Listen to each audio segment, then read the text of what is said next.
الله وایي په کوم کتاب کې چې د ټول ژوندون معنی پرته ده په تاخ کې پروت دی او د پاسه پې کپړه پرته ده یو ځل بیا قرآن مجید ته اشاره ده په کوم کتاب کې چې د ټول ژوندون معنی پرته ده په تاخ کې پروت دی او د پاسه پې کپړه پرته ده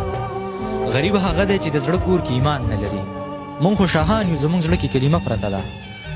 هغه چې تللی و مکتب ته د ماکه کې مړ شو دی کتاب دی دی وینو کې بسته پرته ده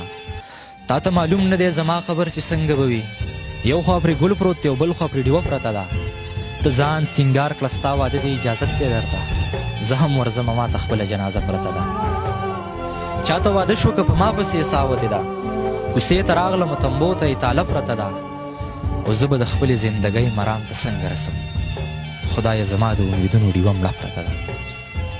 زه به د خپلې زندګۍ مرام ته څنګه رسم خدایه زما د امیدونو ډیوه مړه پرته ده کیدای شي اوس چې د ژوند واړه ګناهونه معاف شي د سعود لاش دی ستا د لاس پرې لوبټه پرته ده د سعود لاش دی ستا د لاس پرې لوبټه پرته ده